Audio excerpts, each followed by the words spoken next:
All right, everybody, welcome back to our reading notes section. Today we are going to start working on our elements of drama. That's right, I love drama. These are our plays and our movie scripts, those kinds of things, and we are going to talk a little bit about the basics of each of those. So you are going to need your reading notebook and a pencil.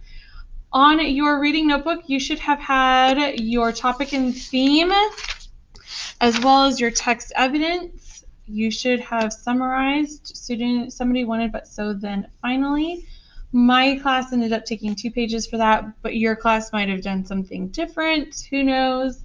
Whatever it is on your next blank page, and the next thing you're going to list in your table of contents is drama. Now, we are going to probably take a couple of pages for this, but we're only going to list drama once in here. And we're going to start this on my next blank page is page 36. And I don't know where we're going to stop. I think it's about 3 pages, 3 days of notes. But we will see when we are done. Once I've put that into our notes, we had our somebody wanted but so then finally. And here we are starting with drama. I know, I love drama. All right, so in the middle of my paper, let's see if I can move this up a little bit. There we go. We are going to write elements of drama. Elements of drama. Make it a giant circle. And we are only talking about 3 of the different elements of drama today. We are going to be talking about acts. We'll be talking about scenes. And we are going to talk about, let's put my next one right here, setting. So the first part of this is, again, let's do setting first. So setting is just like when it is in an actual play or in an actual book. Your setting is the when, the where, and atmosphere. Oops, I fell out of my circle. An atmosphere of the play. It is just the same as if we were reading any other fiction book. The setting is your when, where, and atmosphere. Now, not only do we have setting, but we're also talking about acts and scenes. Now, acts and scenes are a little different. These are not things that we normally see in a book, but they're kind of similar to things that we see in a book. So an act is like the chapter of a play.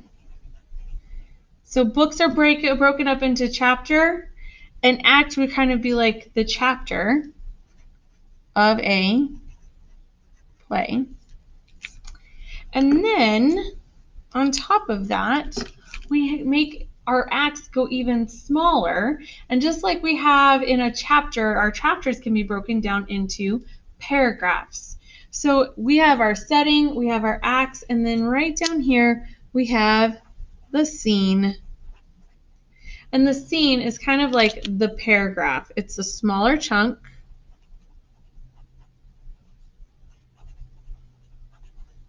Of the play.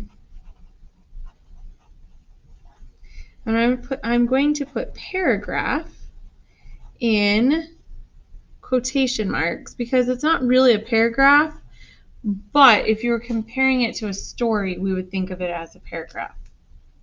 Now, for those of you who are like, what exactly do you mean, Ms. Raggi? I have just the thing for you.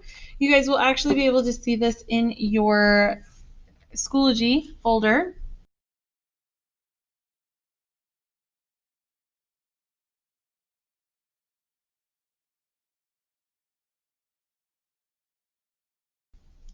So now that you found your play in Schoology, hopefully you can follow along. If you can't print it out, that's okay. Go ahead and just download a copy and maybe you can follow along in a second tab. So on the very front here, we have a list of all the characters. And then they have a list of all the or blank lines, so you can write down the names of the people who are playing each of these characters. Then here, on the very front page, you have how animals got their beautiful coats. And this is the title of our play. Again, we have another list of the characters. And then right here, you might have scene 1 listed in yours. If you do, just go ahead and put a line through it and write Act 1. Somebody miswrote that, Miss Ruggie. And so Act 1 is basically our first chapter of this play. And the first chapter of the play has 2 narrators, a grandfather and his grandson and granddaughter, a boy and a girl, who are just sitting around a fire talking. And it keeps going all the way down to here. And then in Act 2, it actually tells you the setting, which I believe I put into purple. I did put it into purple. Look at me paying attention. The setting is that the action moves to the jungle area of the stage. So when you're making this play, you know that, hey, I've got to create a jungle. I've got to create a backdrop that has a jungle, as well as a backdrop where a grandfather and his grandson and granddaughter can sit around and talk around a fire. And then underneath that, we have scene 1, because in Act 2, there's going to be different things that happen. So the first thing that happens is we have tortoise and we have hyena. And narrator 2 is kind of giving us an idea of what's going on. The tortoise and hyena have a conversation. And it's actually a pretty long conversation. All the way. Oh, sorry, tortoise and hyena, and then along comes leopard. It's still in the same area, so we're still in the same scene because we're still in the same part of the jungle.